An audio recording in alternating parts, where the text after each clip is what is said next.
It's time for the Film Crickets with Jay Fortier, Chris Martineau, and Melanie Howerton. On this week's episode, our real good friend Josh Dolan fills in for Chris. I want people to be afraid of how much they love me. And their special guests, contributor on Rebel HQ on the TYT Network and the Global Thread podcast, Yasmin Khan. Jay, Melanie, Josh, and Yasmin review the 1995 American romantic comedy film, While You Were Sleeping. Does it stand the test of time? Let's find out. Your Film Crickets are on now. All right. Hey, friends, and welcome to the Film Crickets. It's a podcast where we talk about the past, where it's between the years 1980 and 1999, and we talk about movies from that time span and decide would be on a shadow of a doubt whether or not these movies stand the test of time. I am your co-host, Jay Fortier, and instead of Chris Martineau, we have our good friend Josh Dolan. How's it going? I don't have as nice as a voice, but I'll try. You just have to talk a lot. We're happy to have you, my man. Thank you. No problem. And we also have co-host and good friend Melanie Howerton. Hi, how you doing? All right. And once again, as Steve mentioned, he mentioned earlier that we have a guest here today, and her name is Yasmin Khan. She is from TYT Network, Rebel HQ, and she also has a podcast. So welcome. Thank you so much for having me. This is exciting for me. Thanks for being here. Yeah, thank you so much for being here. So today we're going to talk about, hands down, the most romantic coma film ever. It's While You Were Sleeping. No, it's really good. It's a lot of fun. It's our second holiday film this year. We had one like 3 or 4 days ago that we recorded, and now we have this one, which it's one of those things I was talking about Yasmin earlier. That like I totally forgot that it was a Christmas film. Like it's one of those movies you're like, yeah, it is. Yeah, just like Die I Hard. was just going to say that. It's totally true. Well, Die Hard was like so hotly debated over the longest time that last year we actually did that as an episode. Yeah. Actually what did debating you decide? whether it was.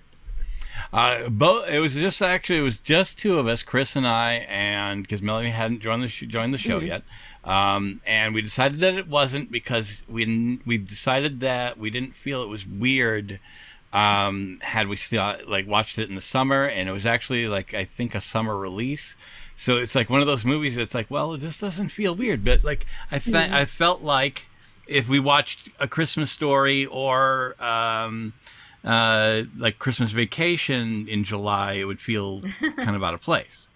So it was one of those that we kind of went back. That's not out of place in my household. It was one of those. Well, Josh, would you say you watched a Christmas movie like an off time? I don't know. I mean, if Tim Allen was in it, maybe. I don't know. I mean, I watched this one throughout the year. Yeah. So it's still definitely a Christmas movie, but personally for me, I can watch it any time of year. It's not, I can't even tell if it's a good movie or not. Whenever you have a movie that you just watch all the time and you're like, I don't know if this is good objectively, but I like it, I'm going to watch it. So that's what this movie is for me. No. Josh, you want to maybe let Yasmin know on the your stance on a certain film that my unhealthy yeah so the Santa Claus. Yes. Yeah, so I have an unhealthy relationship with that movie where I watch it and my wife as well. We would watch it. I feel weird saying this every time, every single day. I like to fall asleep. We would put the movie on, and it was me and my dad's favorite movie growing up. And then it was I see your face, and I've sought professional help, and actually somebody from the Santa Clauses might be coming on my podcast, but I don't know if I can do it. I might cancel because I don't know if I can handle it. And you moved your wife into this weird relationship that you have with this movie. Yeah, I tricked the poor girl into marrying me, and she just, she And you're like, this comes with it. This is part of it. This is what you chose. Yes. This is your new life. But we stopped after my daughter was born because we thought, well, we can't be this insane. So. Okay, but are you going to show it to your kid whenever she gets older? Yes, but it's going to be a big event, and I want her to be a little older to remember it, but I don't know. Right. I think good luck on your hiatus, I guess. Yeah, and Thank you. Sounds like to me like it's like a comforting thing for you that you reminds you of your childhood and you want to watch it every night before you go to bed just so that you can like not pay attention to it because you've seen it so many times and you can just kind of listen to it in the background and you just want to go to sleep because again it's nothing that you have to pay attention to. It just makes you feel good. So it kind of seems to me like it's like comfort food for you or something. It absolutely is, and which is weird why I hate all the other ones, like the Santa Claus 2 and 3, and before I was walking up into the studio, my wife was like, hey, do you want to watch the new Santa thing on Netflix, or on Disney Plus? Yeah. And I was like, fine, but I'm going to be angry the whole time, so, because it's not the original movie. Yeah. Yeah, it's funny you say that. My wife and daughter are watching that. Really? Right. Really? I was about to. It's on my list. Episode of 1. Movies to watch soon. Yeah. Have you seen it? Yeah. Well, it's a series actually. It's a like a 12-episode series or something. The new thing that they did. Yeah. Yeah, the Santa Claus. It's no, I was just gonna watch the original series, already. yeah. I saw 2 and 3. They were fine. Like I don't know. I'm not really into sequels in general. Unless it's Lord of the Rings, which is those aren't even really sequels. It's just one big movie, you know. It has to be. That's how I feel. Yeah. That's how I feel about. I have a lot of opinions about Lord of the Rings. Okay, you know you're gonna kill me. I've never seen one episode of that. No. Oh, no, I haven't watched the show, The Rings of Power. No, she's never seen any of the films either. Me either. Well, okay. I know we're not supposed to be talking about Lord of the Rings today, but that's all right. I never watched the movies when they first came out. It wasn't until a few years afterwards, once they were already out on DVDs and all the extended editions were out. And my brother, he usually knows me pretty well and usually gives me pretty good recommendations. He was like, you got to watch these movies. I think you'll like it. And I was like, no, they look dumb. I don't want to watch it, blah, blah, blah. So then one day he was just watching it in the room while I was there and I wasn't paying attention. I was just like working on my own stuff. And then I look up and it's the opening scene for the third movie. So he's watching the third movie in the series. It's one of the opening scenes. And I see Aragorn, who's played by Viggo Mortensen, walk out. And I stop everything I'm doing. And I'm like, who is this guy? And why haven't you told me he's here? And I was smitten immediately. And I was like, tell me everything. And then I finally went back and watched it just because I was just like thirsty for Viggo. And now it's like become a thing in my life, these movies, which is really, really strange, but whatever. I'm going to have to watch it. Phenomenal. They are. That's what it is. So. Yeah. Hey, at least it's a movie that other people like too. I feel like I'm kind of on an island that people are like the Santa Claus. No, man. I love that first movie. Yeah, it's cute. The second movie was weird, man. But wasn't Martin Short in the third one? Oh, yeah. The third. Yeah, playing Jack Frost. I blacked that one out. I love Martin Short, but not. Yeah, I remember being disappointed in Martin Short for the movie. So I feel like I like personally blamed Martin Short on that one, but. And for Charlie for growing up. Around. Right. Normally around this time, what we do is we go around and see when the last time somebody saw this movie, or if it's the first time, or what it means to you. Well, why don't we start with you, Yasmin? When was the last time you saw it prior to watching it for this, if you did watch it for this? And then, how you came about liking this and the whole thing. I was trying to remember all of that the other day. I don't remember the first time I saw this movie. I can't remember first seeing this movie. It definitely wasn't in a theater. It probably was just like on TV and I caught it one day and just started watching it. And then it seems like one of those movies that would be on television. And I'm assuming that's how it happened, unless I just like randomly rented it from Blockbuster one time. The time, I obviously watched it last night to prep for this show, but I think I had watched it maybe a month or two prior already. So I had already like watched it to get ready for the holiday season, and I already had intentions of watching it again. I watched this movie when I don't know. It's like I'm in a relationship now and I'm very happy and all that. But I feel it when I watch it when I just like want to feel like extra love, which I don't mean to sound.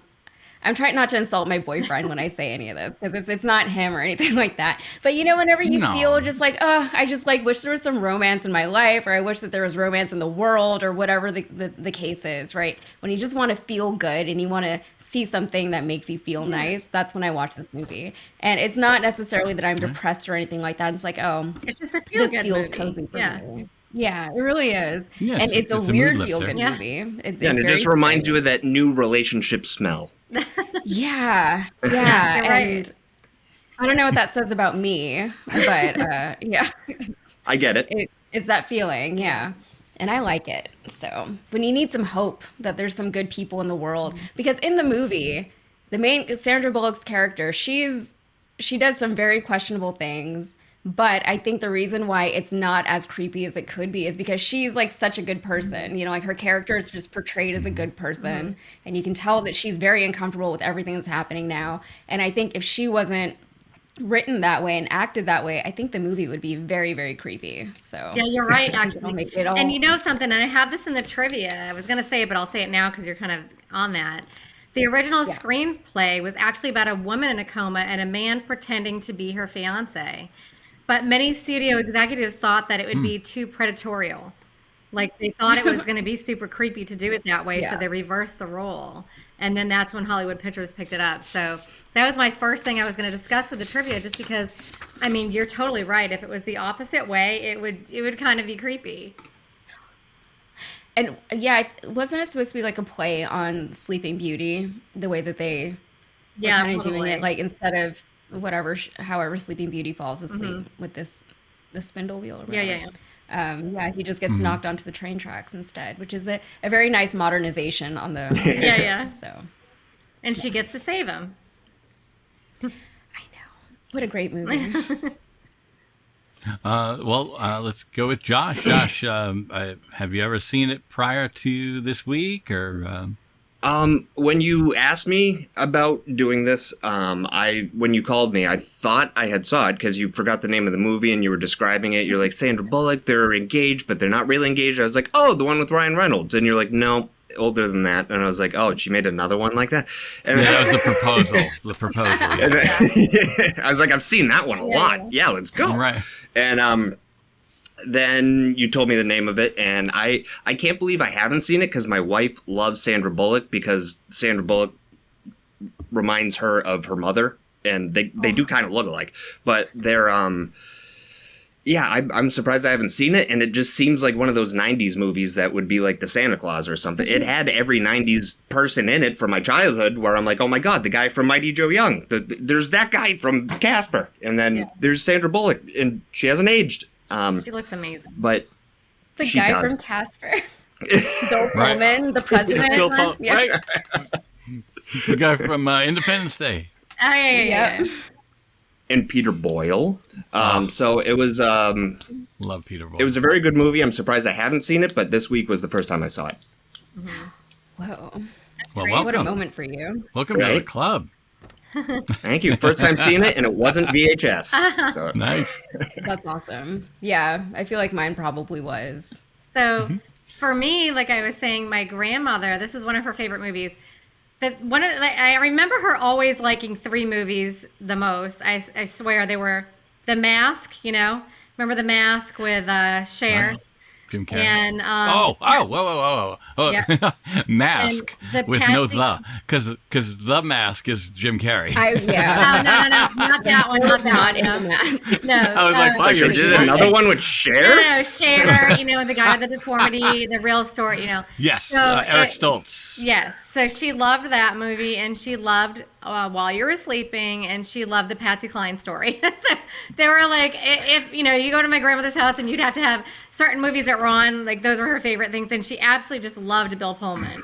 So I know I watched it for the first time sometime at my grandmother's house when I was younger. I just don't remember the first time I saw it, but I always thought it was cute. To me, it's definitely just as much as a Christmas movie is A Wonderful Life, because it's funny. I always, A Wonderful Life comes on every single year, and you think this is such a Christmas movie, and you're just used to watching it every year. My husband had never seen that movie until just a couple years ago. And I had him watch it, and he goes, "This is not a Christmas movie." He goes, "What makes this a Christmas movie?" And I'm like, "Well, there's a Christmas tree in the house." Seriously, think about It's a Wonderful Life. It's literally the only thing that makes it a Christmas movie is that there's a Christmas tree in the house at one point. There's some snow on the ground at one point. And then the little girl, like, every time an angel gets his wings, you hear a bell every time. But that's literally it. Every other aspect of that movie has nothing to do with Christmas. So to me, this is just as much as a Christmas movie. She actually gets invited over their house on Christmas Eve. So you got the snow and you've got the ice and you've got the cold weather, and therefore it's a Christmas movie. Right. It spans the two. It's what'd she say? She goes, "I had a lousy Christmas. You just managed to ruin my New Year's. If you come back on Easter, you can burn down my apartment." Something like that. She does. She does that, yeah. No, as far as It's a Wonderful Life, it begins and ends with Christmas. So that's, I think, where people associate the two, because it starts off with the snow coming, and then all of a sudden they're like, Dad's having this major meltdown here. Please help him. Then the story gets told, and it ends on that culmination right there. So I think that's why everybody it's just it's a little tidbit of it, but it's just there's so many movies, just even in Die Hard, where there's a little tidbit of something. No, I gotcha. But that is known as the major Christmas movie. So this should be considered a major Christmas movie as well. Right. Now taking over for It's a Wonderful Life while you were sleeping. Yes. We were actually, I'll get to my, when I learned about the movie or whatever. I saw it back in the day, when it came out, but I'm not sure exactly if it was in the theater or not. So it's either in the theater or when it was first released. I liked it a lot. My wife liked it a lot. She ended up buying it back in the day, probably on tape. It's one of those things that's we owned it at one time. I don't remember if we own it now, because it's they keep changing formats and stuff like that. But no, I remember liking it a lot. Sometimes I may not always revisit I do love romantic comedies. I do. I don't always revisit them as much as maybe my wife would. So that's why I did not remember that it was even a Christmas movie, because it's been so long. So it had been probably since either early 2000s or the 90s since I've actually fully watched it. But no, it's still a blast. I had fun watching it the other day. Actually, I watched it a week ago, and I watched half of it last night again, just to give me just in case. I was I hate to have it where it's gone already. Hey, that guy. When that happened, it starts to go away, and it's wow. Was that this movie? Yeah. So there's plenty to discuss, and I almost mentioned something when you guys were talking, but I was well, we'll wait till we're actually in the thick of it. I do want to I'll take a quick second here, and we'll do the IMDb one sentence rundown. Well, basically, we like to see where IMDb always puts a single sentence to see how well that they encapsulate the movie. And it's While You Were Sleeping from 1995, rated PG, 1 hour and 43 minutes, and it is directed by John Turteltaub and writers Daniel G. Sullivan and Frederick LeBeau, and it stars Sandra Bullock, Bill Pullman, Peter Gallagher, Peter Boyle, Jack Warden, Glynis Johns, and a bunch of other people. And we got Jason Bernard is her boss that asks her to work on Christmas, and Joe Jr. is played by Michael Rispoli. He was great. And I do want to mention Monica Keena, who played Mary. Melanie, I think you'll get a big kick out of this. Monica I might have Keena, that. who played Mary. Oh yeah. Is it the nurse? No. No, the daughter, okay. Mary, the young daughter who is the teen. Okay, yeah. What is it? She's the lead role in Freddy vs. Jason. Oh, no way. Are you serious? She's that blonde girl that is... I know exactly who you're talking about. I am going to have to go look that up now. That is hilarious. Yeah. Isn't that crazy? Yeah, horror movies, Yasmin, are my favorite. So, So he knows anything with a horror movie. I'm like, really? I was like, she's gonna lose her mind on this. I totally didn't recognize her because like she looks so different. I didn't either. So yeah, I know exactly what you're talking about. Horror movies. I get scared so easily of things. But my boyfriend's really into horror, so he's like over the past few years he's been like slowly getting me into it, and like I'll watch it, but like half the time I literally have my eyes shut. So I scare very easily. Oh, so. then I've literally ended relationships. Scary movie. I'm hanging on, but sometimes I'm like, why are you doing this to me? Like, why are you making me do this? Well, it's fun to discuss it. So if he made you watch one and you ever want to talk about it, let us know.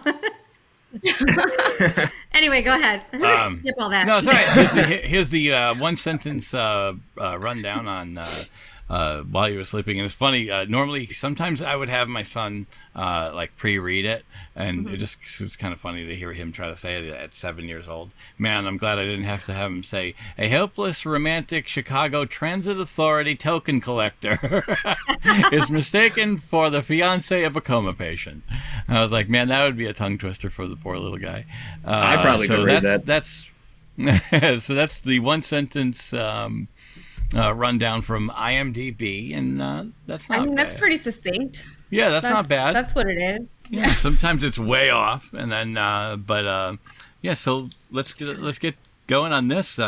It's she's basically playing this token taker over at the Chicago train area, and she keeps seeing Peter Gallagher show up pretty much every day. He's not really paying attention to her, just throwing his token down, and she's like secretly having a big old crush on him. Just pining for him. Every day she looks forward to when he comes and drops his token in, and she says, one day I'll introduce myself, but that day never came. Yeah. Because and then she had to work Christmas, and that was the day. That was the fated day. Yeah. How great is the boss? The boss who like, I'm making you employee of the month. Because she's lonely and she's the perfect holiday worker because she's going to be a workaholic because she doesn't have anything else in her life, and her boss essentially ends up as her best friend. The one who tells everything to. Yeah, she has her friend Celeste, but her boss is the one that she confides in throughout the whole movie, and he gives her like terrible advice, I think, throughout the entire and he flip-flops a little bit. Yeah. Like at first he was like, go along with the ruse, and then later he's like, what are you doing? Yeah. There are doctors for this kind of thing, and you gotta pull the plug on the whole thing. Yeah. So her boss man is giving her some mixed messages. I think he's in it for himself. He just wanted a holiday worker, and he's like, you know what? This is what we gotta do. Yeah, I agree. Right. He's funny though. He's very convincing. Like just the employee of the month. She worked Thanksgiving and she'll work Christmas, right? like puts the paper in front of his face. She's like, I didn't even know we had an employee of the month. Oh, I see what you're doing. And he's like, you got a plaque with the mayor's signature on it. She's like, I didn't vote. I don't want it. And just like, I don't want to work on Christmas. Yeah. I didn't vote. Well, and I realized in the beginning of the movie, and it's trying to show how alone she really is in the world, which is so sad. She goes to the same place every single day for a hot dog, and the guy could not remember her whatsoever. And she's like, every day, she's like, I want, mustard, not ketchup, or whatever she's saying. She's like, every single day she goes there, and he has no clue who she is.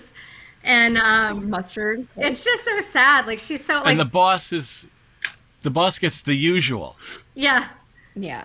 Like he says, what'll it be? Remembers who's usual. But yeah.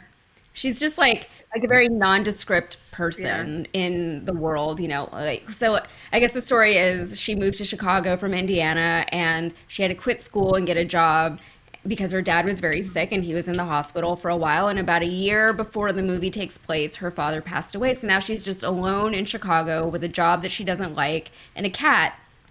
And she doesn't wear a lot of makeup. Her hair is always a little disheveled. She's not like a fancy girl. She's a very, supposed to be a very nondescript, but it's still Sandra Bullock. So it's like, you're the girl next door, but you're also still Sandra Bullock. So, like, whatever. She's still gorgeous. But the idea is that she's just very misplaced and just looking for some people in her life. And she said she just wants someone to laugh with, which is really sad that she doesn't have anyone to laugh with. I know. Except for her weird neighbor, Joe Jr. And Right, and That is a very Christmas theme too, is being like alone and sad. I'm like, why are all Christmas movies like you feel like oh like we watched like it's supposed to be a magical time of year. You're totally right. And like me and my husband, we record the Hallmark Christmas movies all the time. And they're like June or July when they're on, we hit record and we will watch all of them. But so it reminded me exactly of how a Hallmark movie would start. It's obviously better quality, but it really reminds me of Hallmark Christmas movies all the way. I think about that a lot, actually. Like the difference between a Hallmark, and I watch a lot of those too, and they're objectively just not good. Because right? you can always But, guess. like, I watch you know what's them. going to happen. Yeah. They're But like they're so everything- bad they're good. You just have Gotta to watch watch them them, anyway. right? But like, what's the difference between an actually good Christmas movie and one of those movies? Like, apart from the formulaic aspect of it all, it's like the acting I think is better in actual Christmas movies. But then this one, it starts off that way, but it definitely has a lot more twists and just more interesting characters than are ever afforded the characters in a Hallmark movie, I think. And she never leaves the big city. The entire thing takes place in Chicago. At best, you go out into the suburbs for a little bit, but it's still in the big city, which I liked. So. Yeah. And it's just her in general that makes the movie so good. And the actors, like you said, like Bill Pullman, Peter Gallagher, just everybody in there. Like Bill Pullman is so good in that movie. I had a crush on him when I was a little girl, and I like didn't understand why, because I was like, he's just like a dude, you know? And now as I'm older, I'm like, I get why. Like I understand better why I was into this man when I was like 10. Yeah, so. I get that too. What's the old man's name in the movie? I always forget his name. He was so good in it. He was the Saul? The Godfather or the the dad? Godfather. Saul. Yeah, Saul? because he knew exactly what was going on. He heard her over talking to Peter while he was in the coma and knew what was going on. And, you know, at first he wanted to make sure that Lucy was not going to hurt the family. It was kind of almost like a little threat. Like, I kind of heard what you're saying. I just want to make sure that that I love the family and I never want to see them hurt. And then she was like, I would never want to see them hurt either. And so he ended up just absolutely just falling in love with her and wanted to make her whole dreams reality. And I don't know. I love the whole family, how much they just literally just took her in immediately and just made her feel like she had a family, you know? Yeah. Yeah, because as soon as they found out that she was their son, who at this point, when they meet Lucy for the first time, it's at the hospital after their son has just been put into a coma by the accident at the train station. And Lucy was there because, you know, she rescued the guy. And she went to go see them. They wouldn't let him see her. They wouldn't let her see him because she wasn't family. So then they're like, it's a fiance. And then I was like, everything happened so fast. And that scene is so genius to me because I feel like I've watched it several times and I was like, why? Like there had to be a moment where she could have spoken up, and not really. I think they just like architected that scene very, very well. You know, like there's so much happening. She didn't really have much of a chance to say anything. Yeah. And then she didn't know how. And then it's like the most plausible situation for a very implausible situation, I think. Yeah. And I wanna point out the first, before we get to the next part, I was going to point out about like where that comes from. I don't want to go too far off the fact that when she was single before he fell over, does anybody besides Melanie and I have cats? No. Maybe. Okay. All right. So here's the thing. My wife pointed something out, and I was like, "You are so right." What? Okay. So she's got a cat, and then they show her with the musical sad music, and she's decorating the tree, and we're like, "Oh my God, she's got a cat. She's putting that much tinsel on her damn tree." Oh God, yeah. Because I'm telling you, that just gets swallowed.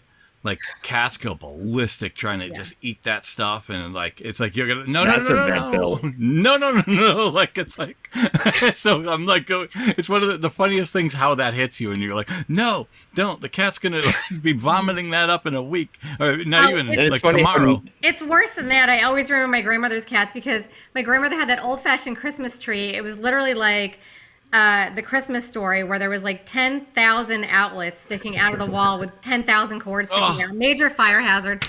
And she had like the huge bubble lights that got so hot. My mom has those too downstairs.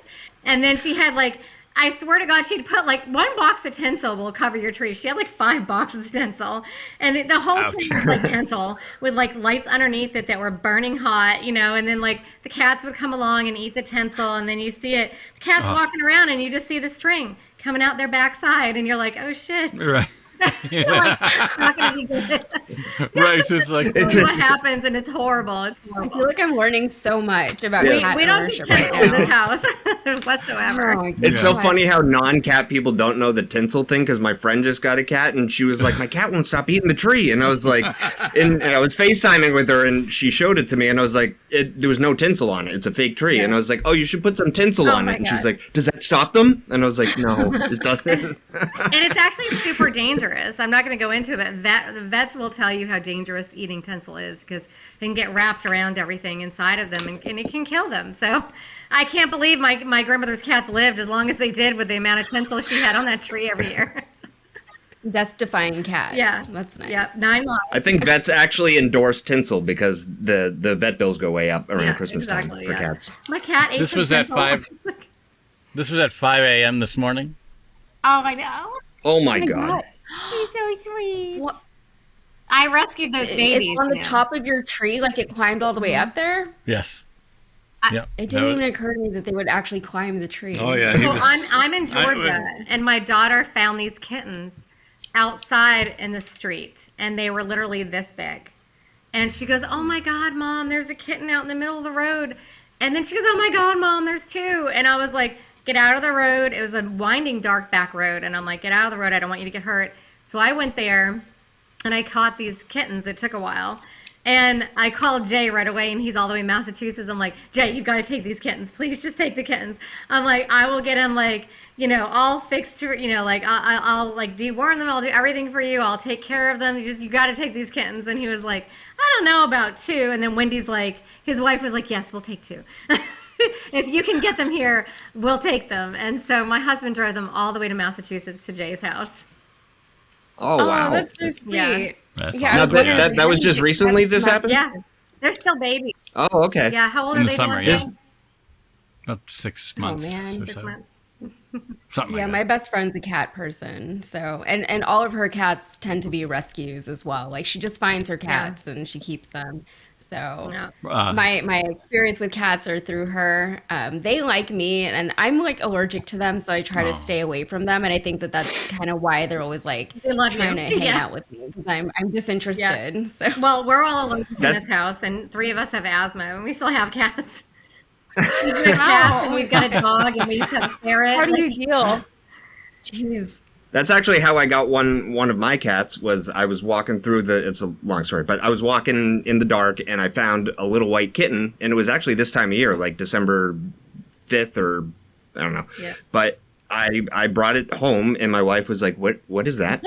And I was like, I found a kitten. And she was like, oh my God, bring it in. And it like face planted in wet food, and we brought it to Aw. the next day I slept in the bathroom with it because I was so scared, and we were trying to keep it away from our cats, and we brought it to a shelter, and then I was so depressed that I brought it to a shelter, and it was next to a prison, and it was Christmas time, and then my wife let me go back and get the cat, and the cat's name is Santa. I love that. Awesome. That's That's a great. sweet story. I love that. So we're insane. Yeah. We have a girl cat named Santa That's okay. We're That's insane all over right. here, too. with that I you. found. So the I one like other it. thing, the one other thing I wanted to say about now that we're at the part where after she had already admitted or like hugged everybody and met everybody for the first time, then they invite her to Christmas, and I got to tell you, I think it's brilliantly acted without any words. Is when she's looking at all of them opening gifts. Yeah. Yeah. And feeling like a part of the family, like it spoke That's such a sweet volumes. scene. Yeah. It spoke volumes. love Like that. I understood without her saying a thing. And that's really I think good. that movie does such a good job of capturing the feeling of what like an actual family Christmas feels like. I think that they try to replicate it in modern movies these days, and maybe it's just like my nostalgia kicking in, because when I think of my childhood, it happened in the 90s, right? So like a 90s childhood or a childhood Christmas for me happened in the 90s, and it's that movie, it's that scene, and everybody's there and everybody's happy, and it sounds cheesy, but that's what the holidays are. The holidays are cheesy, and I think you have to embrace the cheesiness Absolutely. for you to really get it, And it was so sweet because you feel so good for Lucy that she finally has like kind of a family, even though she's lying to all of them at that point. That part to me just broke my heart because it really shows the loneliness during a holiday time that there's so many other people that are feeling. Where, if you're in a good situation, you're super happy, but you have to realize that there's so many people out there that are so lonely. And it really killed me. And like, I would literally do the same exact thing that they did. Even if it was a perfect stranger, if I knew somebody that was going through something like that as her and she was lonely and didn't have anybody in her life, I would in a heartbeat invite them over for my house to enjoy it with my family. It killed me to see that people are going through stuff like that and that are lonely. I would love to do that for somebody. It just, I don't know. It like you said, Jay, when she was looking at everybody opening the presents and everything, she didn't even care about opening her present. She was just so happy about looking at everybody else and being part of a family again for once, like it was so sweet. Yeah, it was nice of them to even have a gift for her there too, because they weren't sure if she was going to come. Yes. So they just got her something anyway. Because whenever she showed up, she was like, "Oh, you came." Yes, you're right. You're right. Yeah, they didn't even know, and then they got her a present anyway, just in case. They were so welcoming and accepting of her immediately, and that was so sweet. Mm-hmm. Except for Jack. Jack was onto her from the beginning. Yeah, you're right. He didn't trust her at all. He kept following her around and wanted to make sure she was who she said she was. He even ended up at his brother's house, making sure. That she was the fiance. Yeah, why was he there? Yeah, he was. I think that I don't know if that's like a plot hole or just like a thing that they needed to carry on the storyline, because they never explain why he showed up to his brother's apartment that day when she was already over there trying to feed the cat. I think he was looking for clues or something to see if he could find any pictures of her or anything. That she is. Yeah. But the thing is, I got to say, the one thing that I would go, is I didn't buy that she didn't seem. Yeah, I know she was startled by the fact that she hit him in the face, but she didn't seem that scared that another human being was in this apartment. Yeah. When she thought she was alone.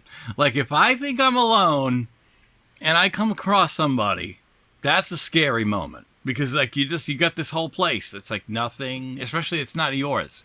You know what I mean? That type of thing. All of a sudden you bump into a person. And it's like, ah! You know what I mean? She looked less scared than that. It's I don't know. I had trouble buying my heart would part. probably stop. Yeah. I'm like that with my wife. If I know my wife is in the house, but I turn around God, I didn't know you were in the room. Jeez.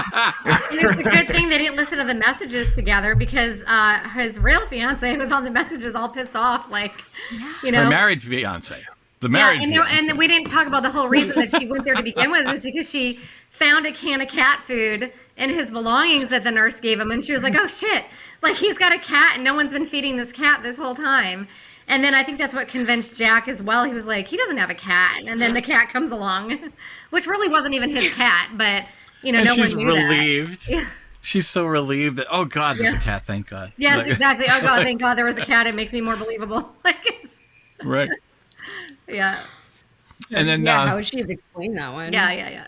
I know, but I like the response on the answering machine. I figure, what the hey, I'll marry you. It's that's the way somebody responds to an engagement request. That's the way a married person responds to an engagement request. Though that's a hell of a paper trail. And do you remember the answering machine message? And the bellman, you know what I mean? With the bellman that had already been told that his fiance was pretty much a bitch. Scary. Yeah, that she was scary and watch out for her, and he's tell me about it. It's so good. Yeah. And she was horrible. She was like, "Oh, you can't take my nose." Yeah. I'm not going to go into the whole scene, but yeah. Yeah. And the Joe Jr. guy, who is basically the landlord of her building's son. Mm-hmm. He gets introduced, and he's kind of he's always into her. He's into other girls too. It's that type of guy that's really into many different ladies. And he's like, you, me, Tamara, I got ice capades, which I don't think is a thing anymore. I know somebody. But what's funny is I like that he's not as like pathetic as like you would expect. Like, you know what I mean? He's not as... he kind of grows on you. Yeah, like, you know what I mean? Like, he's not just a jerk. Yeah. You know, like that you'd expect, like, oh, here comes this slicky boy that you're gonna hate. You're gonna hope that Bill Pullman punches him in the face before the end of the movie. You know what I mean? Like, type of thing. And it's like, it all gets wrapped up. Like, in case you weren't sure, that he was okay. First off, he does hide when she asks him to. And I love that she's trying on her shoes. Right. He's trying on her shoes in the closet. Bad day later on, she's like, "Come on in. I got some shoes you can try on." He's like, "Okay." He's like, "Okay." Yeah. See, Yeah. that's I like right the there. part whenever it's New Year's Eve and he's like, "Hey, Lucy, is that guy bothering you? It looks like he's leaning." Yes. And he's like, "Yeah." He's like, "Okay." After she was just getting a description of what leaning is. Yeah. That's funny. It's like perfect. Yeah. Perfect timing, Joe Jr. for once. I kind of felt like when I was watching the movie this time that I felt like they fell in love so quickly. But I mean, honestly, I guess like if I look back at like, when I met my husband, I kind of feel like you almost do kind of know right away. Do you know what I mean? Like if you kind of like somebody, you do probably know about that quickly. Because when I was watching it this time, I was like, well, that seems awfully quick. Because they really haven't gotten together too much. But I mean, honestly, the very first time I met my husband, I wanted to see him immediately again. So I guess it does happen pretty quickly. Oh, it does. It's like, it feels like they had a connection right away because she was sleeping on the couch when he came in. Yeah. And then the next morning, he seemed like he liked what he saw a lot to the point that it was like upsetting for him. He seemed upset that this person was here and she's engaged to my brother because it seemed like someone that he would have asked out if it wasn't his brother's fiance. And she was just like, this guy's on to me and I got to get out of here. But she seemed like she was a little flustered by him too. And who wouldn't be? Who wouldn't be flustered by 1995 Bill Pullman, And I kind of get the feeling too that like everyone in the movie kind of felt like the guy in the coma was kind of a little bit of a, I guess what the other guy, the Godfather would call a putz. You know what I mean? Like he wasn't probably really that great of a guy. And I think that's what was bothering Bill Pullman was the fact that this great girl is going to be marrying my brother. And it kind of felt like to me, like he didn't feel like he deserved her. Yeah. Yeah. Well, he said, fact is you're not really Peter's type, That's what he said to her. And he couldn't tell her in that moment. I hate that moment where she's like, "Oh yeah, Jack, well then whose type am I?" And he can't say, "You're my type. You're Jack's type." Oh, I hated that part too. Poor girl. Yeah. And that's absolutely true what you said, Melanie, like how you forgot that like when you met your husband, you kind of already knew. Like when I met my wife, it was kind of a situation like this movie where my wife was dating somebody else that I was doing stand-up full time, and she was dating one of the other comedians, and I was like, how come I can't find a girl like her? And then I remember going home and telling my friend, I was like, God, I want my wife to be like that girl. And then we went on our first date like a month later. But that's crazy. Yeah. But I remember thinking that night, I was like, I want a wife like her. Yeah, I guess you do know Nice. her way, like, which is just it's crazy. My love story is not that at all. And so now I'm rethinking everything. Yeah. She's Just kidding. She's single by the end of the podcast. Like we already know. She's like just texting while we're talking. Yeah, no, This it's is okay, not guys. working out. This isn't the kind of hopeless romantic relationship I thought we were going to have. Mine, like, I met my now boyfriend like over 10 years ago back in college. Yeah. Through friends, just like mutual friends, but he never talked to me because he's like such an introvert that he was the guy who would just like show up and then he would just be gone. He wouldn't tell anyone when he was leaving, but he would always leave the party early. And I was like, didn't you have another friend here? And it was him, my now boyfriend, and I'm like in my house with him. And 10 years later, he followed me on Instagram, didn't say anything to me still. And then I had to send him the first DM like, hey. Yeah. And now I'm here. Now I'm here in his house. So it took like 10 years for this to happen. So, I mean, like, obviously, like, he wakes up and there's a whole, like, weird thing when Bill Pullman is, by the way, we always stick with the actors. Like sometimes it's really hard It's unless we know horrible to remember the name. If we know the character more than the actor's name, then we'll say the character all day. But then all the time, so it's Bill Pullman throughout this whole movie. Well, Peter Gallagher's character's name is Peter, so that's easy. That wasn't hard, right? Yeah, right, but right. like if you're talking about Napoleon Dynamite, you call him Napoleon Dynamite, or not whatever his real name is. He's always Napoleon Dynamite. right. In other movies, you're like, when in that Just Like Heaven movie, when Napoleon Dynamite was there, right. So Just like he wakes up. That's a good movie. Did you ever see that? Which one? Yeah. Yes. I almost watched it the other day. Actually, I love that with movie. Mark Ruffalo, right? Yes, love it. I was like, I might watch that one. But anyways, so the whole thing about like Bill Pullman's asking prove this, prove that, and then just like luckily like about a week ago you learned that there was this accident with a pencil. right, and it's just but it's funny because she goes Peter only has one testicle, and then all of a sudden you see like this whole thing, like they're looking at each other, like Peter Boyle goes, I'm not doing it. Like, and then the mom's like, fine, I'm his mother, Yeah. right?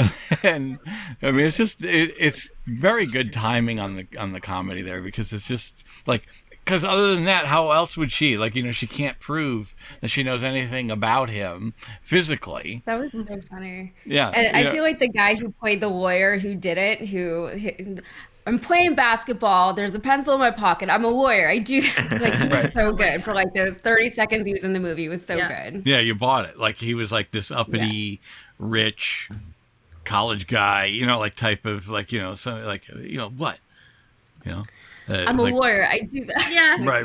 I have keep a pencil.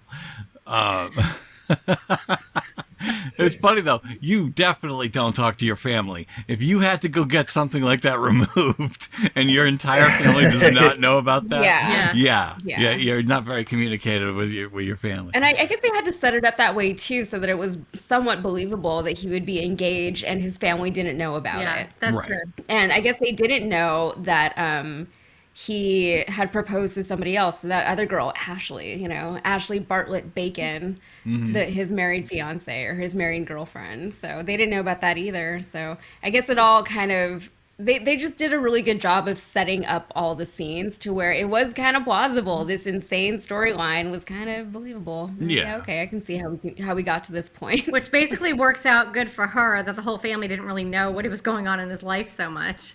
Like, if it was, it just got lucky for the movie like that. We don't really know anything about this son, so this is. Oh, I was just gonna say the '90s was very good at making insane stories plausible, like the Santa Claus. That could happen. There you go. Yeah. Hey, you get a note in your pocket. You are now Santa Claus. No, but what was it? So, when he wakes up, and you realize, you see him, and he's not the most lovable dude. Like, you as the viewer don't really fall in love with him. Yeah. Even just like with just the way he talks, he's not Jack, and you want Jack, and everybody wants Jack. Yeah. To be with, and it's like then they're lining him up at an altar to be her be her husband and type of stuff. It's like, whoa, this better not continue, because it's like none of this makes any sense at this point. Like at first you think, he's got to be this dreamboat. Like other than his looks, he's not really. He's very shallow. I think he the way he was portrayed in the movie, when I was younger, I didn't get it, because Peter Gallagher is not attractive to a 10-year-old girl, I don't think, in general. So I don't think that I got that he was supposed to be the dreamboat, and I was already so into Jack or into Bill Pullman. I didn't get it, right? I didn't get that this was supposed to be the good-looking brother, right? And watching the movie, then when he wakes up, I think you can tell, the impression that I got of Peter's character is that he came from a good family. He's probably a good person somewhere, and he just got caught up in life. He just got went off to law school, got a lot of money, moved into this fancy place, got a fancy girlfriend, and now he's that. But if you bring him back to where his family is, I think he kind of falls back into that. And but it is funny because a lot of these characters, whenever they're portrayed in a movie as like a dreamboat, they're so good looking and all these things and fancy and successful. And then when you talk to them, they're just people, My theory is that everyone is just a huge dork, and sometimes you just have to dig a little deeper to get to that point, but everyone's just a dork in their own way, It doesn't matter like how you portray yourself. There's still somebody in there, and you just got to get to it. And so I think I appreciate that about Peter's character. I feel like they tried to make Peter's character not as likable because you already like Jack. Like they made him have like no personality. It was like he just didn't really seem to have a personality compared to Jack, who you knew was just like just sincere and kind of sweet and like real. Do you know what I mean? Like, and he had that dream of. He was in a coma for half the movie. Yeah. And he had that dream of starting his own business, making those chairs, but he didn't really want to tell his dad that he didn't want to be in the family business. And so at the end, he not only gets the girl, but then he gets enough courage to tell his dad that he doesn't really want to continue on the family business. He wants to do his own thing, and his dad's all supportive of it. But, I think she kind of made him like that, too. She kind of brought that good out in him, too, where he was able to kind of stand up for himself and realize what he really wanted in life. And then his father was, like, basically on board with it. He was so worried about telling his dad he didn't want to do that, and his dad was completely on his side about it, so that was nice too. So I think the happiest ending, not for just Sandra but for him too. It looked like he was probably lonely too. Kind of reminded me of like he was a lonely guy too, meeting the perfect girl. Working with his dad. Yeah, he didn't want to make toys, he wanted to be a dentist. Exactly right. Exactly right. I love that. So I've never met anyone who like frames all of life through the lens of the Santa Claus movie. That one was from Rudolph. That one was Rudolph. That was That was a rare Rudolph reference. Okay, I speak in Santa Claus. Okay. So that's it, because I knew exactly Santa that Claus line, not just because I grew up watching that as I was younger with the Rudolph thing, but when I lived in an apartment one time, I was so broke and had like no money, and we didn't have cable, and I literally had like, I think a few VHS tapes that I couldn't stand being in the house and having nothing on in the background. So I played these same stupid VHS tapes like every day. And one of them was Rudolph. One of them was Santa Claus Comes to Town. One of them was FX, the FX movie. And the other one was Darkman, from the for Liam Neeson from Taken, and so these movies were on like nonstop, because when one would end, I would pick up the tape and just stick it in and walk away so I could at least have some noise in the background, because my TV did not work with no cable. I had to stick a VHS tape in there, so it was like 5 VHS tapes that I know every freaking line to, because I had to just keep playing them over and over, and Rudolph was one of them. You could play them though, right? You could play them where like Rudolph is like really violent, and he has to go underground and become like some masked dude. Darkman.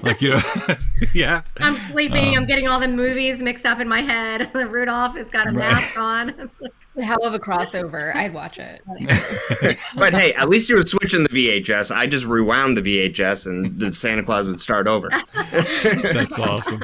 And it was so weird. Like, my dad would laugh at like all these spots that I didn't know why. I knew they were funny. I would laugh too, but I didn't know why they were funny until I was older. And I was like, oh, that's not really a joke for kids, but all right. And Santa Claus was not nice in Rudolph. I know we're going off the par here, but like he was so mean to Rudolph throughout the whole movie. Oh yeah, they're all rough. It's like bully central.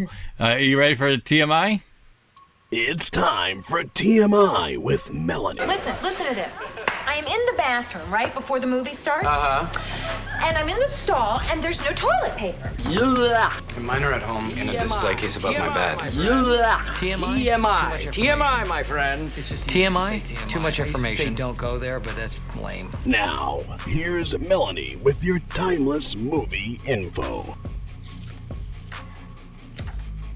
All right, Melanie. Okay. Let's have it. So I just have a few things. All right. The budget for the movie was only $17 million, and the box office was $182 million, so they did pretty well. Wow. Let's see. The original screenplay, I already told you that. Okay, sorry, reading that over, was A Woman in the Coma. The film originally was not supposed to be a Christmas movie. The studio wanted it set during the holidays and thought it would be easier to sell to people. Let's see. The role of Lucy, there's so many things on this. Everyone says that it was supposed to be for them.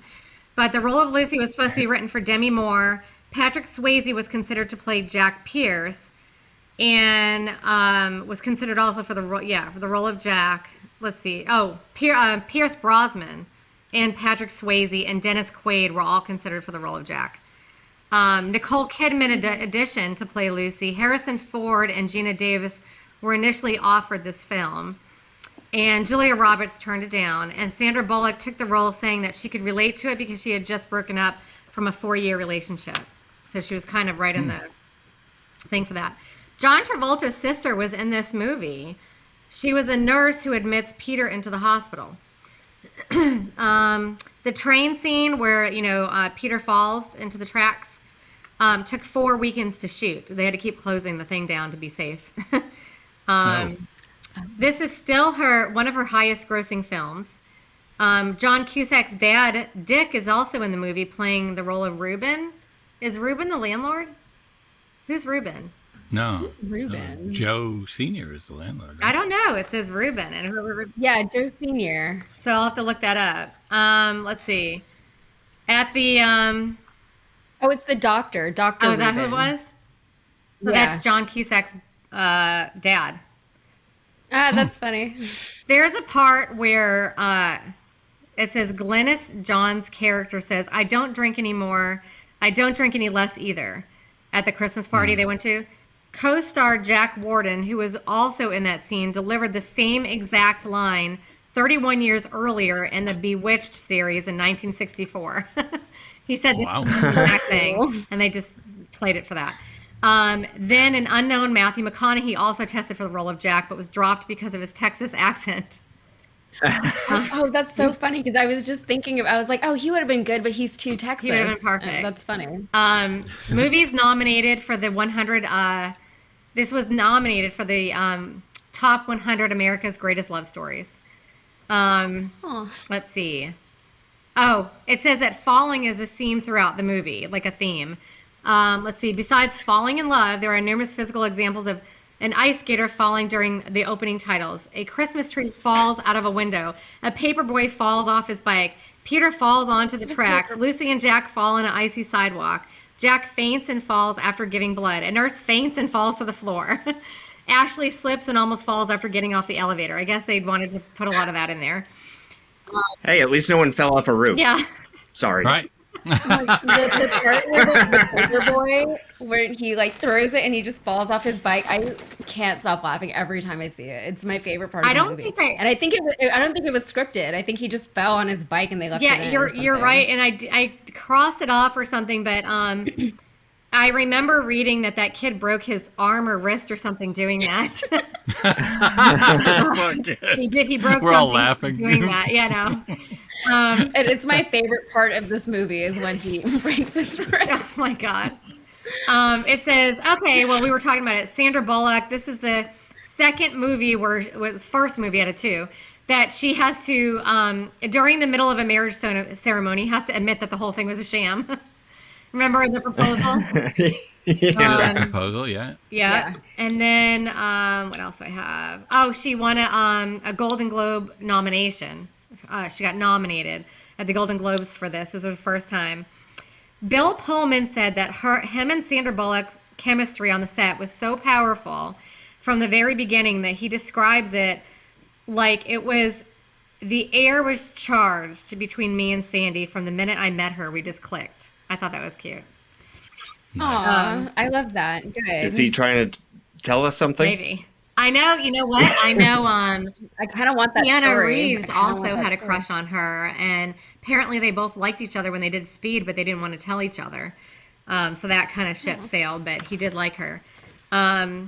I don't see who couldn't like her. I mean, I think any guy would fall in love with her immediately. Yeah. You could make a case for her, and like, some people would say Julia Roberts, people like that. I would, to say America's sweetheart. Yeah. You know what I mean? Like 100%. Absolute slam dunk, easy. Like if you're gonna put her in something, it's probably gonna do all right. You know what I mean? Like the movie's gonna sell some tickets. Yeah, like nobody's gonna be mad about having to watch it too. Like if I make my boyfriend watch while you were sleeping with me, he doesn't really complain. He's like, it's fine. It's Sandra Bullock. If she's in it, I'll watch it. I'm like, all right, thank you. I love The Proposal, by the way. It's so cute.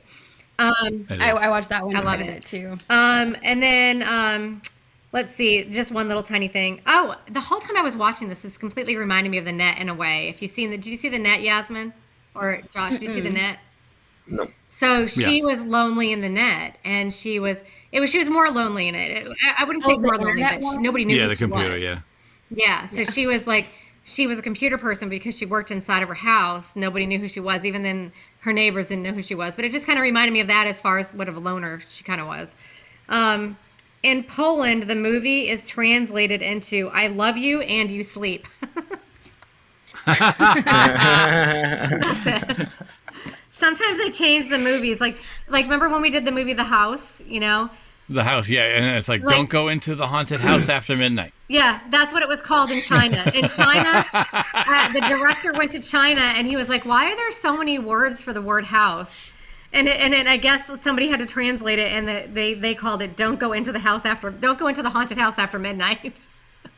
That's way too much information. That is sometimes other movies, other countries change, but that's weird. Like, "I love you and you sleep." How weird is that?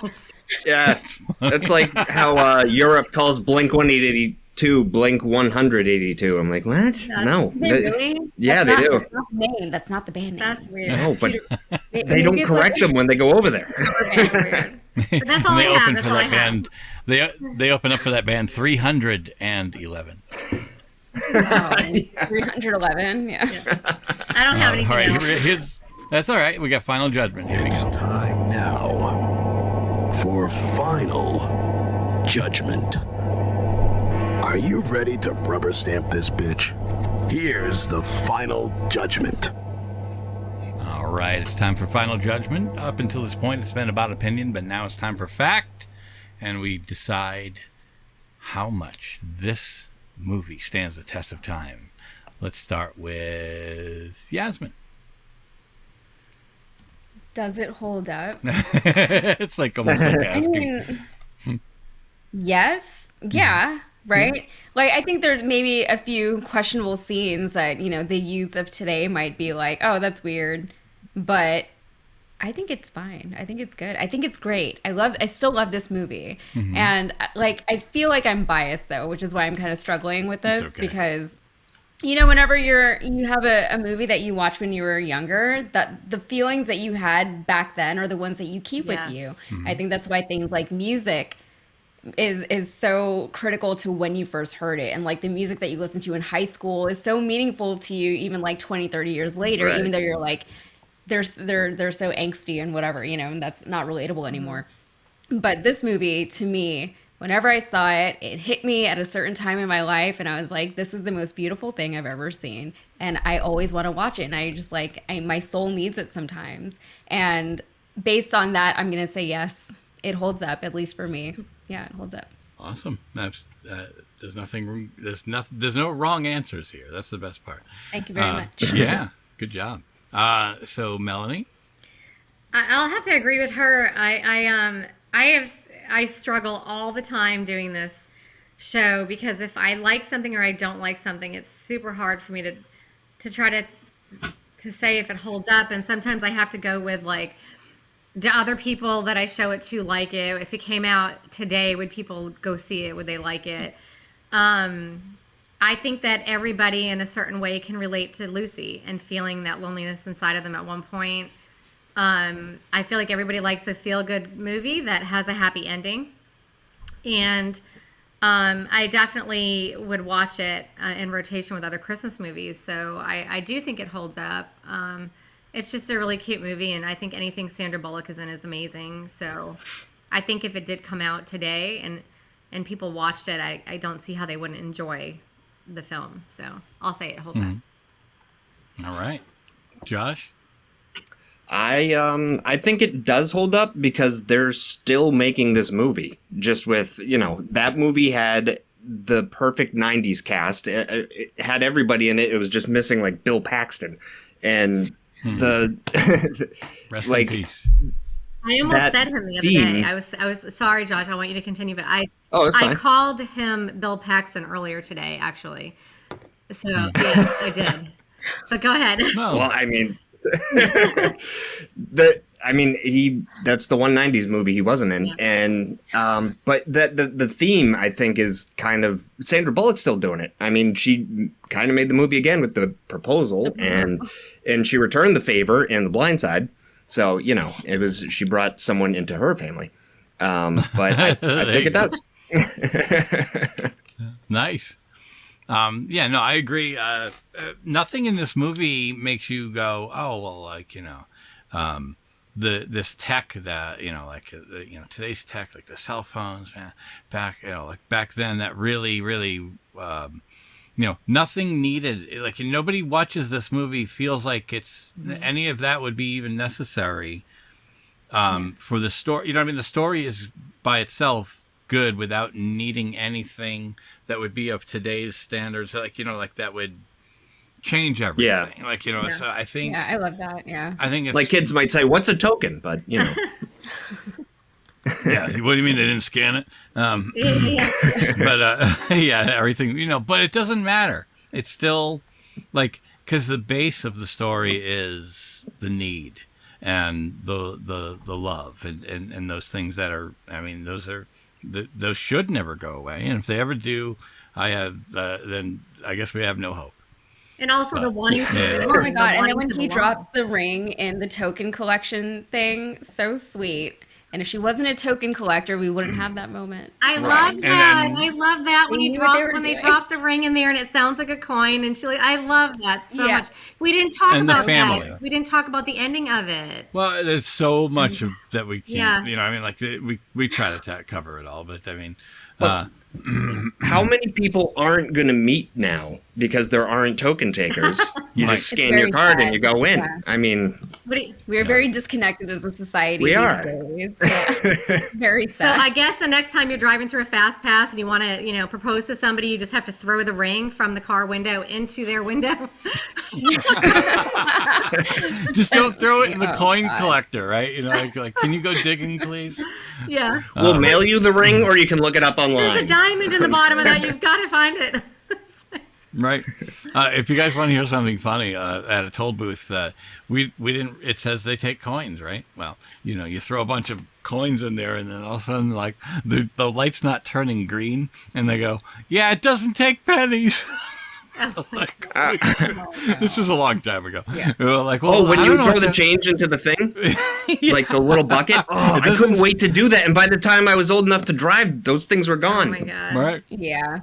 But they're yelling at us. So I'm like, well, it's not my fault. It doesn't say no pennies. That's funny. It's your fault. It was pretty embarrassing. Just go.